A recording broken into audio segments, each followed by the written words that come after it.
문대원의 위클리 매거진.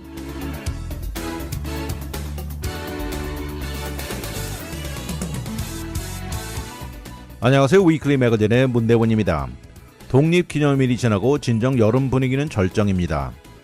뜨거운 낮 기온에 바닷가를 메우는 인파는 폭발적이면서 여름 비즈니스는 제철을 만난 듯합니다. 그러나 생각보다 많은 식당들의 한산한 모습도 눈에 보이면서 많은 사람들이 타운을 떠난 것이 역력하다는 느낌도 드는 것입니다. 주위에 아는 분들 중에는 한국을 방문 중인 경우도 있고 여름 동안 중국으로 가 있는 경우도 상당수 되면서 중국 사람들이 많이 거주하는 샌마리노, 아케이디아, 얼바인 같은 지역은 상당히 한산한 모습입니다. 막상 7월이 되고 나니 올해도 후반기의 시작점이라는 생각이 들면서 6월 때와 달리 곧 가을 학기도 다가올 것 같아 마음이 약간 긴장되기도 합니다.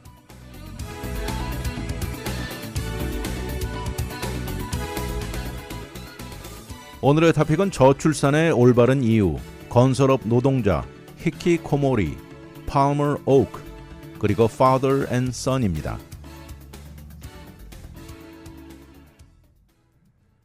요새 저출산 문제는 전 세계적인 글로벌 문제입니다. 이렇게 출산율이 낮아지는 것은 절대 애를 낳지 않으려는 여성만의 이유가 아니라는 지적이죠. 근데 요새 문제의 심각도는 정말 패닉 수준에 다다르면서 이런 것의 대표적인 국가가 한국이죠. 그런데 이런 문제는 미국이나 유럽 국가들도 마찬가지인데 일본, 한국은 그중에서도 아시아 국가 중 최저 출산율을 기록하고 있습니다. 베이비가 절대적으로 부족한 현실이라고 지적하면서 미국 내 출산율도요, 지난 2022년에서 23년 사이에 3%가 감소했는데 2023년 1000명의 여성에게서 태어난 베이비가 54.4라는 숫자는 역사적인 기록이라고 합니다. 역사적인 최저 기록이죠. 소위 흔히 인구를 대체할 수 있다는 대체 비율이라는 현재 인구를 유지하기 위한 것이죠. 이러기 위해서는 한 여성에게서 2.1명이라는 것도 택도 없이 부족한 현실이죠. 그렇다면 우리는 인구 감소를 왜 이렇게 우려하는 것일까요? 이런 것은 수많은 연구에서도 보여주듯이 자녀들이 많을수록 가정의 행복 지수는 올라간다고 하지가 않았나요? 이런 수많은 질문이 생기는데 그러나 실제로 그렇지 않다는 것입니다. 오히려 정반대라는 지적도 있습니다. 물론 아이들은 엄청난 기쁨과 행복을 가져다 주는 것은 틀림없죠. 그렇지만 그런 동시에 이런 것들은 결혼 생활에 엄청난 스트레스와 책임감을 동반하는 현실입니다. 심지어 자녀 양육에 큰 도움을 주는 출산에 따른 베네핏 등 다양한 프로그램을 갖춘 나라 안에서도 요새 출산율이 감소하고 있는 것입니다. 그렇다면 과연 감소된 출산율로 줄어든 인구는 어떤 문제를 우려하게 만드는 것일까요? 가장 많이 거론되는 것이 바로 경제적인 문제입니다. 일에 가담되는 충분한 노동력이 줄어든다는 것이죠. 일부에서는 이런 현상을 시한폭탄, 타임밤이라는 표현까지 동원하고 있습니다. 이런 현상이 일어날 것이라는 예측은 일찌감치부터 예상이 되었는데 규모가 이 정도일 줄은 예상하지 못하고 그로 인해서 충분한 준비가 택도 없이 부족했던 것이죠. 앞에 말씀드린 대로 아시아 국가 아주 심각합니다. 중국도 출산율이 낮아지고 일본 마찬가지, 한국은 전 세계 최악입니다. 이렇게 앞으로 노동력의 감소는 경제 성장의 발목을 잡을 것이고 이렇게 줄어든 노동력은 반대로 늘어난 은퇴 인구를 지탱하기 절대 불충분한 결과를 가져오는 것이죠. 출산율을 높이겠다는 이유로 많은 국가들은 여성들에게 출산을 한층 더 쉽게 해주려는 다양한 변화를 가져왔습니다. 예를 들어서 세금 혜택이라든가 또 높은 양육 비용의 출산 휴가 기간도 연장해주고 이런 방법을 도움을 주고 있는데 거기다 또 새로 엄마 아빠가 된 종업원들이 일하는 시간대를 한층 더 여유롭게 자유로운 플렉시빌리티까지 제공해 준 것입니다. 그러나 이런 베네핏들, 이 저출산의 빠른 속도를 잠시 늦출지는 몰라도 반대로 뒤바뀌게 하기에는 역부족이라는 지적입니다. 현실적으로 더 많은 여성들이 요새 교육 수준도 크게 높아졌고요. 더 많이 일하고 저축하면서 삶의 질이 아주 좋아졌죠. 이런 상황에서 많은 여성들이 엄마가 되면서 이런 커리어에 이루어놓은 것을 부정적인 여파를 선호하지 않을 것입니다. 결국 이러다 보니까 아이를 더 적게 낳고 어떤 경우에는 아이를 전혀 아예 낳지 않겠다는 선택을 하게 되는 것이죠. 이런 현실은 국가 차원에서도 줄어드는 출산율에 대응하는 선택이 무엇이 있을까요? 결국 현재 남아있는 인구를 건강하게 유지시켜주면서 더 오래 왕성하게 일하게 만들거나 아니면 대규모 이민 정책에 의존하는 것밖에 없다는 것입니다. 이렇게 줄어드는 인구 현실은 경제적인 여파를 우려하는 목소리가 가장 대표적인데 이렇게 경제를 유지하고 성장시키는데 충분한 베이비가 부족하다는 것이죠. 어떻게 보면 이런 문제는 내 문제는 아니라는 생각도 들 수 있지만 결국은 간접적으로도 내 문제가 되는 것입니다. 언젠가 본인도 은퇴하고 지난 어린 시절부터 내오던 소셜 시큐리티 베네핏을 받게 될 것이니 말이죠. 결국 임신하는 여성 문제라기보다는 국가적인 정책이나 사회적인 문제라는 지적이죠. 대부분 이렇게 대규모 경제 문제 이런 것들은 대기업이나 정부 차원에서 결정되고 국가를 이끄는 사람들의 골머리를 알아야 할 이 국가 차원의 문제가 여성들의 임신과 출산 숫자로 풀어야 한다는 이런 의견 자체가 이해되지 않는다는 틀렸다는 지적이죠. 소셜 시큐리티 돈이 점점 줄어드는 문제를 푸는데 더 많은 여성이 임신해야 하는 것인가요? 하고 되묻습니다. 은퇴하는 사람들이 늘어나고 그들에게 주어져야 하는 소셜 시큐리티 베네핏이 줄어든다고 더 많은 여성이 임신을 해야 하느냐고 묻습니다.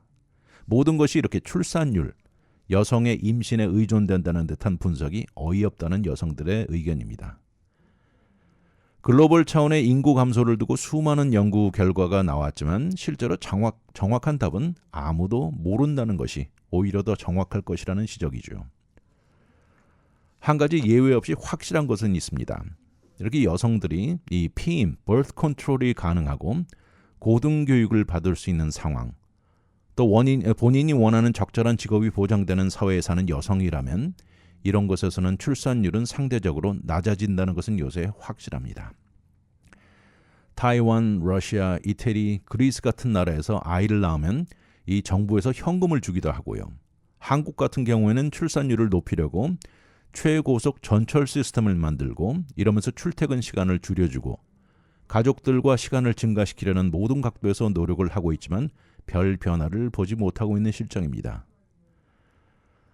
전 세계에서 유일하게 유서에 출산율이 유지되거나 증가하는 곳이 있습니다. 이런 곳들은 대부분 피임이라는 것이 거의 불가능한 상황에 있는 여성이거나 또 여성의 임무가 주로 집안에서 가사일이 전부인 곳이 이런 곳이라고 합니다. 다시 말해 여성에게 출산의 선택이 주어지고 교육을 받고 일을 할 수 있는 조건이 되거나 여성들에게 엄마 임무를 넘어서 그들의 능력이 사회에서 환영되고 인정되고 그 높은 임금이 주어지는 이런 사회에서는 여성들이 몇 명의 자녀를 갖고 싶은지를 생각한다면 한층 아이 낳는 숫자가 적다는 것이죠. 이런 차원에서 볼 때 현재 이런 저출산율은 어느 누구의 책임도 아니라는 것이죠. 출산율을 올리겠다는 다양한 정책들이 이 성공을 거두고 있는 것은 거의 없다고 지적하고 있는 현실인데요. 사회적 정책의 개선은 절대 필요합니다. 일과 개인의 work-to-life 밸런스가 맞아야 되고 자녀 양육에 절대적인 질 높은 사회적인 베네핏이 절실하고요. 또 출퇴근에 소비되는 시간을 줄이는 것도 절실합니다. 이 모든 사회적 정책의 변화가 중요하다는 것이죠. 과연 이런 변화들이 나중에 가서 출산율 증가로 이어질지는 아직 아무도 모릅니다. 그러니 이런 상황엔 단순히 여성 그리고 여성의 생산력에 현재 출산율을 감소 이유를 붙여서는 절대 안 된다는 지적이죠. 잠시 후 돌아오겠습니다. 문대원의 위클리 매거진은 30여 년간 오직 이민법만 다뤄왔습니다. 이민법 전문 변호사 4명이 함께 도와드리는 희망 법률 그룹 제공입니다.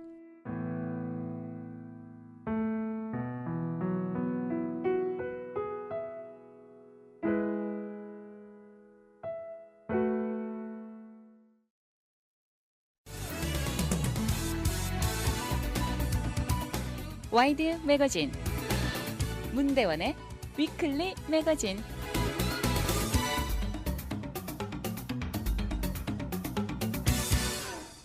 건설업, 컨스트럭션업에 종사하는 사람들이 엄청난 비율로 자살한다는 이야기가 다소 놀랍기도 한데요. 여러 가지 다양한 직업 중에 건설업에 종사하는 노동자들이 최고 자살률을 기록하면서 2022년에만 6,000명 이상이 자살했다는 것입니다. 아리조나주의 뜨거운 사막 한가운데 수백억 달러짜리 반도체 회사가 들어서고 있는 공사 현장이 있습니다. 이곳에 저스틴 에즈빌이라는 남성이 있는데요. 이 저스틴 씨는 수천 명의 노동자들과 함께 너무 힘들어서 한번 본인도 자살을 생각해 본 적이 있다는 것입니다. 건설 중에서도 철공인, 아이언 워커였던 저스틴 씨는 이제 전국 공사장을 돌아다니면서 본인의 경우를 이야기하면서 다니는 사람입니다. 그러면서 비슷한 경우에 있는 사람 단 한 명이라도 도울 수 있다면 좋겠다고 말합니다. 이렇게 수많은 건설업 노동자들이 현재 전국에서 건설 붐으로 인해서 노동자가 부족한 현상에 막상 일하는 동안 엄청난 스트레스에 시달린다는 것입니다. 아무래도 공사 현장에는 보통 거의 남성들이죠. 이런 남성들인 이유 때문에 일을 하다가도 힘들다는 말을 하면 이것이 큰 단점으로 작용하고 약하다는 인상을 주면서 다음에 고용이 되지 못한다는 이런 통념이 있다고 합니다. 그래서 약하다는 인상은 절대 금물이라는 것이죠. 여기에 저스틴 씨는 말합니다. 이런 것이 절대 약하다는 것을 의미하지 않고 괜찮다는 것을 알려주는 것이죠. 말씀드린 대로 현재 컨스트럭션 워크 이 산업계의 최고 자살률을 기록 중인데 건설업에 종사하는 남성 자살률은 일반 남성들에 비해서 75%나 높다는 것입니다. 정말 끔찍한데요. 이 건설 현장에서 사고가 일어나서 사망하는 숫자보다 본인 손에 의해서 죽는 비율이 몇 배도 높다는 것이 정말 믿기 힘듭니다. 요새 말씀드린 대로 전국의 공사 현장에 일감이 넘쳐나고요. 이래서 임금도 상당히 높게 받는 현실인데 그렇지만 이 분야 전문가들은 노동자들의 정신건강을 가장 우려하고 있습니다. 요새 미국 내 대체에너지 연관 비즈니스들이라든지 반도체 등 연방정부의 컨스트럭션 재정이 넘쳐나고 있으면서 노동자들을 찾는 곳이 넘쳐납니다. 그러니 현재 종사하는 사람들은 정신없이 일에 파묻혀 생활하고 있죠. 뜨겁고 힘든 기후 조건 안에서 하루에 10시간 넘게 일하는 것이 보통입니다. 또 일을 언제까지 마무리해야 되는 데드라인들이 속속 다가오고 이렇게 스트레스를 받으면서 이런 사람 중에 상당수는 집을 떠나서 모텔이나 임시 숙박시설에서 잠자고 있고요. 가족들과 떨어져서 몇 달씩 일을 하고 정신건강이 지칠 대로 지쳐가는 것입니다. 이러다 보니까 이런 것으로 인해서 공사 현장에서 사고 비율도 오히려 더 높아지고요. 또 마약에 의존하는 가능성도 높아집니다. 하루하루 엄청난 스트레스 안에서 살아가고 있다는 것은 몸이 피곤한 것보다 정신적인 피로가 몇 배 더 크다는 것이죠. 그중에 말씀드린 대로 최고 규모의 붐은 바로 반도체, 세마이컨덕터 산업계가 이유입니다. 아시다시피 바이든 정부의 방침으로 자동차와 다양한 군사장비 등 모든 것에 절실하게 필요한 반도체를 미국 안에서 생산한다는 이유로 지금 25개 주에 걸쳐서 4,500억 달러에 해당하는 80개가 넘는 프로젝트가 진행 중입니다. 애리조나 주만 보아도요. 200억 달러짜리 인텔 퍼실리티가 진행 중입니다. 뜨거운 애리조나 주에 와서 노동자들 한 주에 60시간씩 연속 2주를 일하고요. 또 이어서 세 번째 주는 쉬운 시간을 일하는 이렇게 기막힌 스케줄로 일을 하고 있습니다. 뜨거운 기온은 물론이고요. 유급 휴가도 없이 일에만 집중해야 하는데 로컬 지역에서 이 모든 숫자의 노동력이 부족해서 대부분 노동자들이 타주에서 오는 경우가 많습니다. 그러니 집과 가족을 임시 떠나온 사람들이 몇 달에서 몇 년씩 임시 모텔이나 주거 시설에서 묵게 되는 것이죠. 앞에 말한 저스틴 씨, 수십 년 동안 공사장에 뼈를 묻었던 사람입니다. 지난 팬데믹 동안 최악이었다고 기억을 하면서 어떨 때는 하루에 19시간 일한 적도 많았다고 하고요. 이러다 보면 밤에 와서는 잠도 오지 않았고 한 번씩 집에 돌아와서 이 몇 달씩 사라졌다 한 번씩 나타나면 부인과 딸과 관계도 멀어지고 이상했다는 것이죠. 그렇지만 이 일하는 것을 줄일 수 없었다고 합니다. 가정의 재정적인 어려움을 걱정해서 절대 그럴 수도 없었다는 것이죠. 앞에 말한 인텔 프로젝트의 제너럴 컨트랙터인 허프먼 컨스트럭션 회사에서는 자살 위험도에 맞서서 요새 다양한 방법으로 대응하고 있습니다. 지난 몇 년간 2명의 슈퍼바이저를 자살로 잃고 난 뒤에 더 강경한 정책을 세웠죠. 이제는 공사 현장 가운데 커뮤니티 스타일 공간을 마련해 놓고 있습니다. 이곳은 노동자들에게 개인적인 공간을 마련해 주는 것이고요. 또 약물 남용에 대한 이야기도 나눌 수 있는 전문가도 배치해 놓았습니다. 정신건강에 도움이 될 수 있는 동료들 간의 대화 장소도 마련해 놓은 것이죠. 놀라운 것은 이렇게 얘기를 하다 보면 상당수의 건설업 노동자들 중에서도 자살한 동료를 아는 경우가 많았다는 것입니다. 저스틴 씨처럼 본인이 자살 위험들을 겪었고, 그러나 저스틴 씨는 다행히 문제를 넘어선 사람인데요. 그래서 본인은 이런 도움에 앞장서는 것입니다. 최근에 대화를 나눈 목수인 한 젊은 남성은 얼마 전 어머니와 할머니를 비슷한 시기에 잃고 어려워하는 경우 많은 대화를 나누었다는 것입니다. 이런 노력에도 불구하고 이 자살로 잃어버리는 동료 문제는 다 사라지지 않고 있습니다. 이렇게 컨스트럭션 분야의 자살 벨이 울리기 시작한 것은 2016년, 그때 당시 CDC가 이 분야가 자살 비율이 가장 높다고 나온 보도가 나오면서부터 신경 쓰기 시작했습니다. 그리고 여성에 비해서 남성 자살 비율이 단연코 몇 배 높았다는 것이죠. 이런데 문제 중 하나는 앞에 말씀드린 대로 이 공사장에서 남성다운 모습이 중요시 되는 이런 분위기죠. 그래서 건설 현장에서는 이 일종의 금기, 태부로 알려진 것처럼 정신건강에 대해서 말하는 것은 절대 금물이라는 것, 이것도 문제입니다. 건설업계 전체가 이런 문제를 이야기하고 도움을 청하는 것이 절대 괜찮다는 것을 다각도로 홍보하고 있습니다. 유명한 건설회사 벡텔은 올해 초 자살 방지 캠페인에 $700만 사용할 것이라고 얘기를 했고요. 또 다른 건설회사 페릭 코퍼레이션도 역시 건설업에서는 이런 문제를 이야기한다는 것을 절대 금물이라는 생각을 바꾸는데 총력을 가한다고 말했습니다. 이 분야 노동자들은 거대하고 힘좋고 어떤 도움도 필요 없다고 생각하는데, 그렇지만 우리 모두 감정을 가진 인간이라는 것을 잊어서는 안 된다고 강조합니다. 이런 상황에 2024년 들어서 전국적으로 추가로 50만 명의 노동자가 필요하다고 발표하고 있습니다. 산업계 차원에서는 사실 몇십만 달러를 들여서 20여 년 동안 이 슈퍼 인텐던트 훈련을 시켜 만든 한 사람이, 그 사람이 정신건강에 문제가 있다고 회사에서 나가야 한다면 얼마나 큰 손실이냐고 말합니다.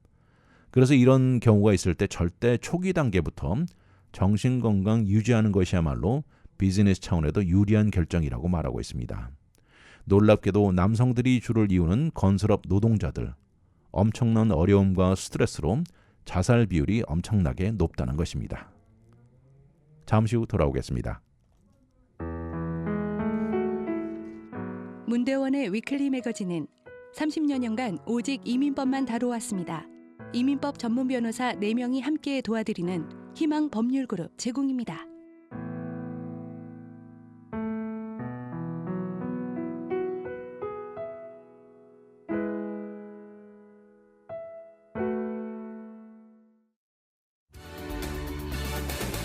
오늘의 미국 안 봐도 눈에 환합니다.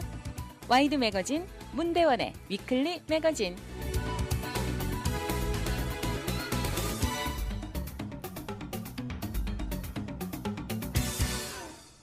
여러분, 히키코모리라는 단어를 들어보셨는지요?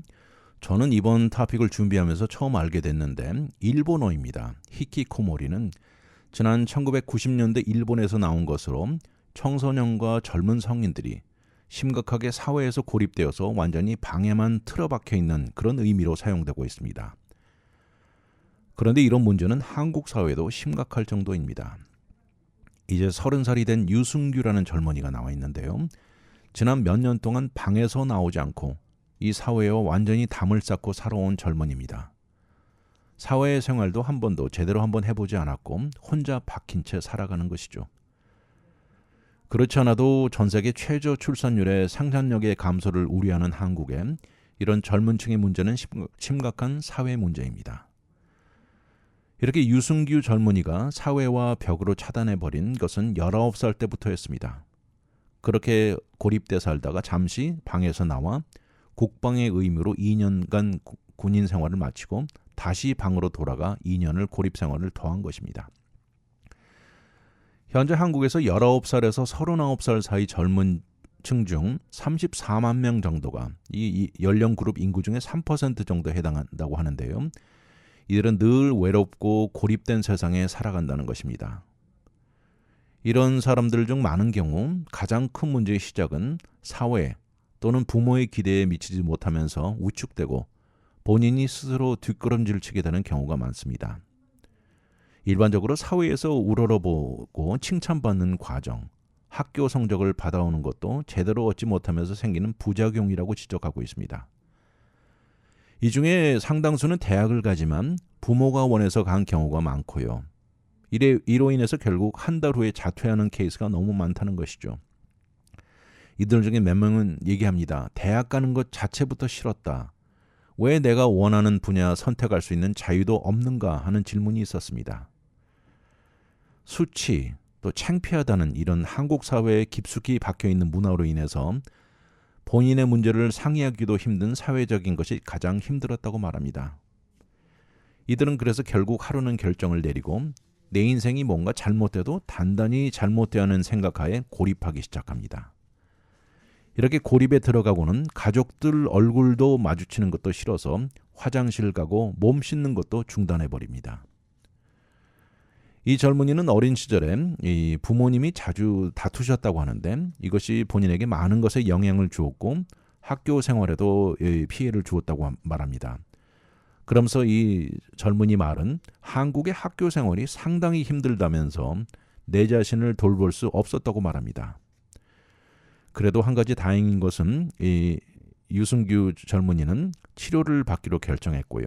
2018년 나이 28살에 사회생활을 서서히 이루어가고 있습니다. 한국 사회에서 힘든 것 중 하나는 한국에서는 어느 정도 나이가 되면 일정한 모습이나 위치가 기대되는 사회죠.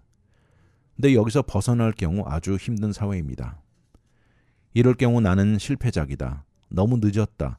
자신감은 완전히 부서지고 사회에서 결국 고립을 선택하는 결과를 불러옵니다. 전문가들은 언젠가 한국 사회 자체가 이런 젊은이들 문제를 이해하고 꼭 정해진 코스에서 벗어난 스타일이라도 해도 이들의 장점을 높이 사고 이해하는 사회가 되기를 희망한다. 이렇게 말을 합니다. 현재는 모든 어린 청소년 젊은층이 학교 가서 공부 열심히 하고 인류 대학만 가야 된다는 것이 모두 한 가지라는 지적이죠.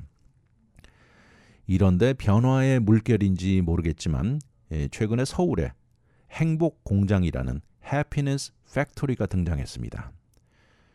이것은 아주 작은 공간 안에서요. 이 안에는 셀폰도 없고 랩탑도 없습니다. 완전히 형무소 독방 정도 되는 사이즈입니다. 이들이 입는 옷도요.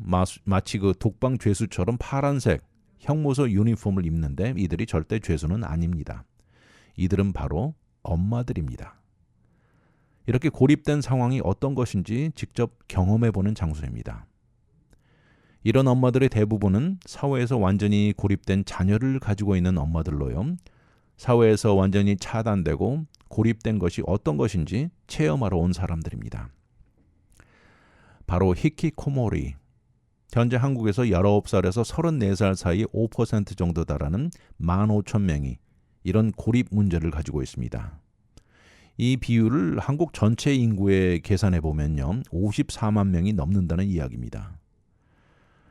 행복공장, 이것은 지난 4월 이후부터 13주 코스로 이 부모님들 교육 프로그램입니다. 이곳에 참여한 부모님들 숫자가 엄청납니다. 이것은 비정부 단체 또 한국 청소년 파운데이션과 사단법인 푸른 고래 리커버리 센터가 재정 지원으로 시작됐습니다. 이 프로그램의 목표는 자녀와 커뮤니케이션을 어떻게 더 잘할 수 있는지 가르치는 프로그램입니다. 프로그램 안에는 앞에 말씀드린 대로 강원도 홍천 퍼실리티 안에서 3일 동안 이런 형무소 독방시설 안에서 보내는 것입니다.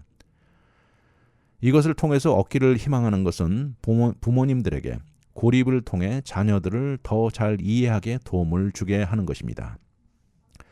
어머니 중 한 분, 이 가명을 써서요, 진영혜 씨라고 나와 있는데 이 어머니는 아들이 방에서 3년 동안 고립 중이라고 합니다. 그러나 독방에서 지내본 다음에 24살짜리 아들이 현재 겪고 있는 정신적인 감옥 생활을 조금 더 이해한다고 말했습니다. 이제 50살이 된 어머니는 그동안 내가 무엇을 잘못해서 아들을 키웠는지 자책해왔다고 합니다. 근데 이제 뒤돌아보면 조금 더 명확하게 보인다고 말하고 있습니다. 아들이 처음에는 능력 있는 아들이었다고 합니다. 그리고 본인과 남편이 아들에 대한 기대가 아주 높았다고 말했는데, 그런데 언젠가부터 아들이 자주 아프기 시작했고요. 친구 관계 유지가 힘들어지고 결국 음식 먹는 섭취 장애까지 생기면서 학교를 정상적으로 다니기 불가능해졌다고 합니다. 그러다 대학을 들어갔고요. 첫 학기에는 그래도 잘하는 듯 싶었는데 그러다 갑자기 자퇴해버린 것입니다.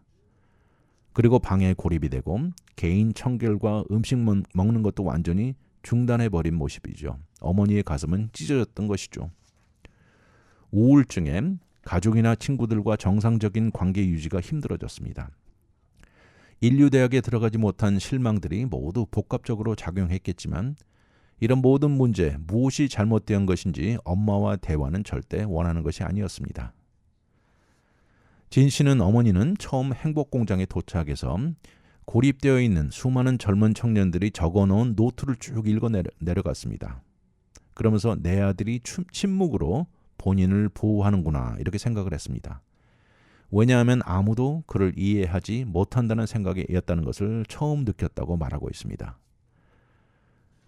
이런 문제는 한국 사회가 어느 나이가 되면 기대되는 것들이 정해져 있고 만약 이것이 채워지지 못하면 문제가 발생한다면서 젊은 층들에게 두려움, 우울증이 생기게 되는데 가장 큰 이유라고 말합니다. 한국 부모들 역시 자녀가 무엇인가 이루지 못한 경우에 자신이 잘못 키워서라는 죄책감을 받는 사회입니다. 한국 문화의 부모는 따뜻한 말이나 대화보다는 오히려 행동과 부모로서의 역할에 더 중점을 둡니다. 푸른 고래 리커버리 센터의 디렉터인 김옥란 씨는 젊은이가 고립에 들어가는 문제는 이 가족 전체 문제라고 지적합니다. 이런 일이 생겼을 때 부모 역시 주의와 절단한다는 것이죠. 앞에 말씀드린 대로 그 수치라는 이유로 가족 친지, 가까운 친지들에게도 현재 상황에 대한 말을 끊고 연말 같은 경우 가족 친지들이 모일 때 가지 않기 시작합니다. 어머니 진 씨는 아들 생각에 눈물이 고이면서 그동안 아들이 너무 많은 것을 거쳤다고 말하고요. 그동안 힘들었지 하면서 펑펑 웁니다. 잠시 후 돌아오겠습니다. 문대원의 위클리 매거진은 30여 년간 오직 이민법만 다뤄왔습니다. 이민법 전문 변호사 4명이 함께 도와드리는 희망 법률그룹 제공입니다.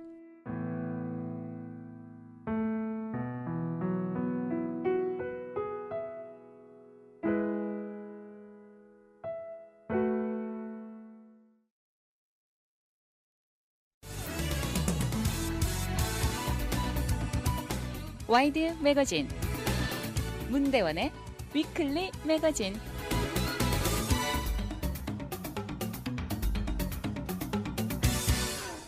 남가주 내륙 쪽 인랜드 엠파이어 지역에 가면 이 주루파 밸리라는 곳이 있습니다.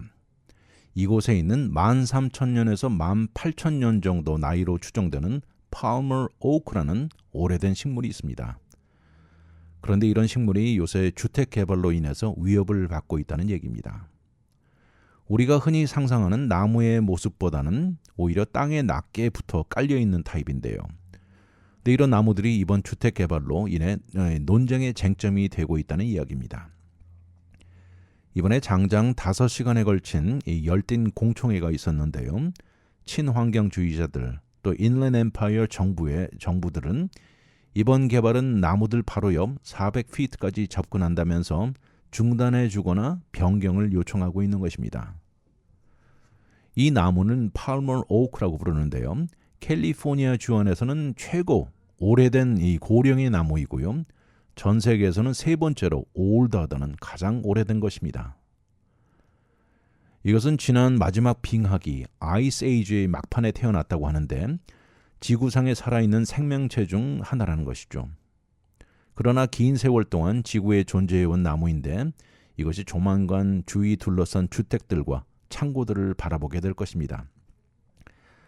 최근에 나온 환경 여파에 대한 연구 결과를 보면 이번에 계획된 리오 비스타 주택단지 건설은 많은 연구가들, 또 이 지역 식물 연구 단체들, 또 인디안 부족 리더들을 불안하게 만들고 있으면서 이것이 개발되면서 앞으로 이들의 생존 여부도 불확실하다는 이 주장이 나오고 있습니다.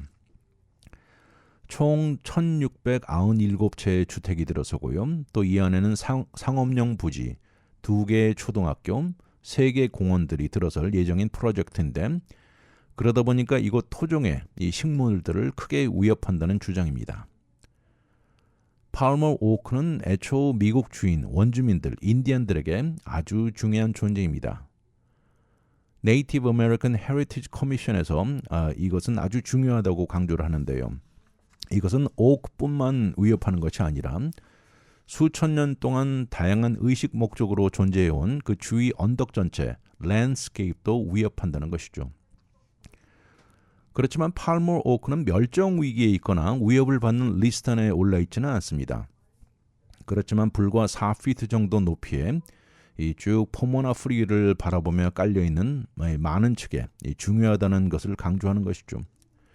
이번에 공청회가 끝나고 주로파 밸리 플래닝 커미션의 회장인 페니 뉴먼 씨는 오늘 많은 새로운 사실을 배우게 되었다 이렇게 말을 하면서요. 모든 정보를 이해하고 정리하는 데 시간이 좀 걸릴 것 같다 이렇게 말을 했습니다.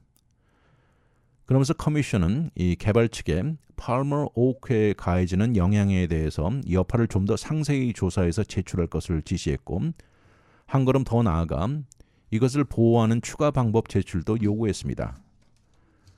그리고 개발이 다 완성된 그 이후에도 나무들과 주위 땅을 로컬 부족들에게 오너십을 양도하면서 이들이 이것을 보호할 수 있게 하자는 데도 동의했습니다.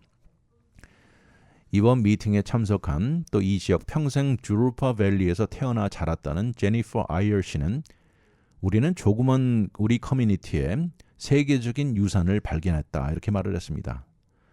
정말 자기네 커뮤니티를 바라보면 독성 찌꺼기를 버리는 장소이자 전국에서 공기의 질이 최악으로 정평이 나 있는 이 커뮤니티에 우리가 마음껏 축하하고 이것을 절대 보호하고 자랑스럽게 여겨야 한다고 강조했습니다. 이번 프로젝트는 370에이커 면적 안에 말씀드린 대로 주택, 초등학교, 비즈니스 파크들이 들어설 예정인데요. 물론 나무와 바위로 구성된 언덕 안으로 들어오지는 않지만 불과 400피트에 접근한다는 것입니다. 쇼샹나 토방바 네이션을 비롯해서 코로나 밴드 오브 가브리엘레노 인디언들, 이 부족들의 선조들이 수천 년 동안 산타나 리버 베이슨에서 살아온 것입니다. 이것의 대변인은 말합니다. 우리는 이 나무의 전설을 너무나 잘한다 이렇게 강조하면서 이것은 우리에게 약을 주고 산소를 주고 모든 동물, 식물들에게 생명을 주는 존재라고 말하고 있습니다. 개발 회사는 리치랜드 커뮤니티스와 지난 1990년대부터 이 지역의 개발을 추진해 왔습니다. 그리고 이번에 플랜은 2019년 제출해 놓았던 것이죠. 이번에 첫 번째 공청회가 이어지고 난 후 창고 대신 비교적 가벼운 비즈니스 파크로 대체하면서 오픈 스페이스를 더 늘리게 수정되었고요. 또 팜 오크 트리와 근방 땅의 오너십과 보존과 책임을 로컬 부족들에게 양도하기로 합의되어 있었다는 것이죠. 이 나무는 흔히 보는 캘리포니아 라이브 옥에 비해서 이 팔머 나무는 땅에 낮게 깔려있는 슈럽 같은 모습이 더 맞는 표현일 것입니다. 그리고 이것의 나이도 최근에 연구가들에 의해서 자세히 알려졌는데요. 식물학자 보타니스트이고 연구가인 UC 리버사이드의 미첼 프로벤스 씨는 한 20여 년 전쯤 신기한 나무를 발견했다고 합니다. 이것은 다른 종류 오크와 떨어져 고립되어 있고 보통 나무가 자라는 곳보다 한층 더 낮고 뜨거운 기온에서 자란다는데 신기하게 느꼈던 것입니다. 그렇게 해서 이 중에 죽은 가지 안에서 여러 개 샘플을 얻어서 DNA 검사를 했죠. 그러면서 결과를 보니까 산불로 타오르고 나면 땅속 트렁크에서 새로운 가지가 솟아나는 것을 반복하면서 생존해 온 것을 알아냈고요. 그리고 나무 테를 근거로 검사한 결과 13,000에서 18,000년 사이라는데 놀랐다는 것입니다. 이번에 프로젝트의 개발 회사 측에서는 이 환경 컨설턴트 회사인 First Carbon Solutions와 협조해서 개발 공사 동안 나무에 가해지는 진동에 또 물로 인한 여파 등을 연구에 내놓았습니다. 그렇지만 현재까지는 나무의 뿌리 상태와 연결되는 물에 대한 여파는 모두 파악된 것이 아니라고 나와 있습니다. 거기다 추가 우려도 있습니다. 보통 개발된 커뮤니티로 인해서 이 온도가 올라갑니다. 열의 영향도 우려되는 것인데 개발된 지역의 온도가 그늘보다 1도에서 7도까지 더 높을 수 있다는 것입니다. 현재로서는 정확한 현 상황에 앞으로 일어날 수 있는 영향들을 다각도로 분석해서 대화가 이루어지고 결정이 내려져야 한다는 커미션 입장입니다. 13,000년이 넘어가는 나이테를 가진 특이한 나무, 수천 년간 이것을 다양한 의식으로 의지했던 로컬 인디언 부족들에게는 신성한 의미도 있는 나무가 인간 커뮤니티 개발 앞에 놓여 있습니다. 잠시 후 돌아오겠습니다. 문대원의 위클리 매거진은 30여 년간 오직 이민법만 다뤄왔습니다. 이민법 전문 변호사 4명이 함께 도와드리는 희망 법률 그룹 제공입니다.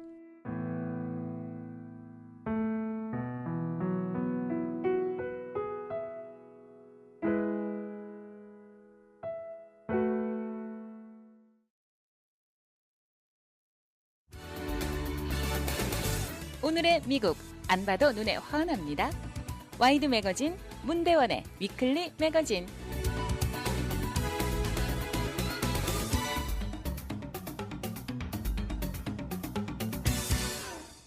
이번 2024년 프로농구 NBA 드래프트에서 러브론 제임스의 아들 브로니 제임스가 세컨드 라운드에서 뽑혔죠.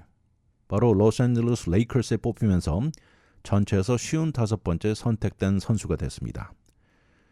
이로 인해서 미국 프로 스포츠 역사상 아버지와 아들이 한 팀의 팀메이트로 같이 뛰게 되는 4번째 경우가 되는 것입니다. 앞으로 시즌이 시작되면서 이 프리시즌 훈련부터 아버지와 아들을 커버하게 될 모든 스포츠 매개체들 벌써부터 술렁거린다고 하는데요. 실력이 좋아서라기보다는 흥미를 자아내는 상황입니다. US에서 단 1년만 머무르고 프로로 가겠다고 결정했는데 많은 측에서는 실제 실력은 NBA 실력이 아님에도 아버지 영향을 받았다고 말하는 측이 많은 것도 사실입니다. 그런데 아버지는 올해 말 나이가 40살이 되는 러브론 제임스 역시 아들과 함께 팀메이트가 된다는데 아무래도 책임감을 더 느끼게 될 것입니다. 이렇게 4번째 아버지와 아들 컨비네이션이 되는 셈인데요. 다른 3경우를 보면 아이삭의 유명한 전설적인 고리 하우가 있습니다. 고리 하우는 2 아들 마크와 마리와 팀메이트였고 야구에서 예전 몬트리올 엑스포스의 간판 스타였던 팀 레인즈가 아들 팀 레인즈 주니어와 같이 뛰었고 야구의 또 다른 부자 팀메이트는 켄 그리피 시니어와 켄 그리피 주니어입니다. 첫 번째 아이삭의 전설 고리 하우는 1960년대부터 하버드 웨일러스에서 뛰었고요. 이 팀 웨일러스는 결국 1979년 시즌 현재 NHL 리그에 조인하면서 NHL의 첫 번째 아버지 아들 기록이 된 것입니다. 당시 52살의 나이임에도 15개의 골을 성공하고 26개 어시스트를 기록했죠. 수비수였던 아들 마크는 74경기에서 뛰었고 또 1살 위인 마리는 6경기에 출전했습니다. 이렇게 웨일러스는 그의 플레이오프에 나가기는 했지만 몬트리올 카네디언스에게 첫 번째 라운드에서 탈락했습니다. 그리고 고리 하우는 18년의 프로 커리어를 마감하고 은퇴하게 되죠. 그런가 하면 팀 레인즈는 몬트리올 엑스포스에서 12년 동안 몸을 담았고요. 그때 당시 아들 팀 레인즈 주니어는 볼티모어 오리올 시스템에서 뛰던 시절이었습니다. 아버지가 부상자 명단에 회복 단계로 트리플 A 팀에 내려가 게임할 때 아들 팀과 상대해서 게임에 임했습니다. 그리고 그해 마지막 엑스포스는 아버지 팀 시니어를 볼티모어로 트레이드하면서 아들이 막 그때 볼티모어 팀 메이저리그 데뷔를 며칠 한 뒤였는데 그렇게 해서 10월 4일 이 아버지와 아들은 한 팀 소속으로 경기 함께 뛰게 됩니다. 아버지 팀 레인즈는 야구 명예 전당에 오른 이유는 그래도 몬트리올 엑스포 시절 활약한 아주 화려했던 활약 때문이었지만 그렇지만 볼티모어 오리얼스에서는 특별한 의미를 갖는다고 말합니다. 그렇게 아버지는 마지막 1년을 플로리다 말린즈에서 뛰고 커리어를 마감했는데 아들은 이어서 주로 트리플 A 팀과 외국 야구 리그에서 활약하고 커리어를 마칩니다. 세 번째 켄 그리피 시니어는 1987년 아들 켄 그리피 주니어가 야구 전체 드래프트에서 1번으로 뽑힙니다. 바로 시애틀 메리너스에 뽑혔는데 그때 당시 아버지는 아틀란타 브레이브스에서 뛰고 있을 시절이었습니다. 그러다 다음에 1988년 시즌 브레이브스가 아버지를 방출하고 애초 그가 커리어를 화려하게 시작했던 신시내티 레즈와 사인합니다. 다음 해인 1989년 시즌 19살의 나이로 메이저리그에 데뷔한 아들 그리피 주니어는 첫 해 127게임에서 활약하고 다음 해 1990년 시즌 20살의 나이에 올스타에 출전합니다. 그렇게 올스타 게임이 끝나고 6주가 지난 다음에 신시내티는 아버지 시니어를 방출했습니다. 그리고 5일이 지나고 8월 29일 메리너스와 사인하면서 부자가 합치게 된 것이죠. 1990년 9월 14일 LA 에인절스와 경기에서 이 아버지와 아들은 나란히 연속 홈런을 기록하면서 기록에 올랐습니다. 다음해 1991년 시즌 41살의 나이가 된 아버지는 메리너스에 돌아왔지만 단 30경기 나오고 메이저리그 커리어를 마무리합니다. 이어서 아들 켄 그리피 주니어는 11년 연속 올스타 게임에 선택되면서 야구 역사의 최고 스타 중 한 명으로 기록에 남죠. 이제 르브론 제임스 가족이 네 번째를 이어받습니다. 브로니가 레이커스에 선택될 당시 제임스 가족은 친지들과 함께 뉴욕시에서 프라이빗 디너에 있었다고 합니다. 브로니 이름이 발표되자 농구계의 다양한 반응이 소셜미디어를 달구었는데요. 대부분이 축하 메시지에 많은 커리어 성공을 빌었습니다. 아버지 르브론도 소셜미디어에 올리면서 축하 메시지를 올렸죠. 수많은 선수들이 메시지를 올렸습니다. 최근에 아틀란타에서 뉴올리언스로 트레이드된 디잔테 머레이는 그리고 또 시카고 불스의 잭 러빈, 골든 스테이트 워리어에서 이제 샌안토니오와 사인한 크리스 폴 역시 모두 축하 메시지를 올렸죠. 레이커스의 전설 매직 존슨 역시 제임스 가족에게 축하 메시지를 전하면서 역사적인 순간이라고 강조했고요. 이제 다가오는 서머 리그 게임에 엄청난 관심을 끌 것이다 이렇게 말을 했습니다. 이렇게 아들이 레이커스에 선택되면서 아버지 르브론 제임스 어깨는 더 무거워질 것입니다. 1년 남은 플레이어 옵션을 거부하고 자유계약 선수를 선언해서 제임스는 레이커스와 새로운 계약을 맺고 레이커스의 아들과 함께 할 것은 분명해 보입니다. 심지어 최근에 나오는 소문을 들어보면 본인의 연봉을 깎아가면서라도 좋은 선수 영입을 돕겠다는 내용도 나오고 있습니다. 거기다 최근 레이커스는 헤드 코치를 결정했죠. JJ 레딕으로 결정하면서 레딕 역시 팟캐스트에 같이 나오는 르브론 제임스와 가까운 사이입니다. 그러면서 앞으로 레이커스가 다가오는 시즌이 흥미로워질 전망이라고 말하고 있습니다. JJ 레딕 역시 다른 팀도 아니고 레이커스는 매년 기대치가 우승이라는 것을 잘 안다면서 전략적인 차원이나 팀의 장점을 최대한 활용할 것이다 이렇게 말을 했습니다. 과연 팀이 다가오는 트레이드 데드라인과 자유계약 선수를 통해 어떻게 팀을 재정비할지 두고 볼 일입니다.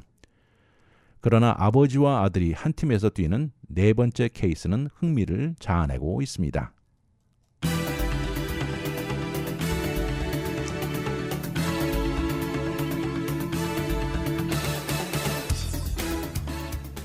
다른 것도 아니고 격렬한 스피드에 기술이 요구되는 최고 프로 스포츠에 나이로 볼 때 전성기가 지나간 아버지와 아들이 같은 팀에서 뛴다는 확률은 절대 높지 않을 것입니다.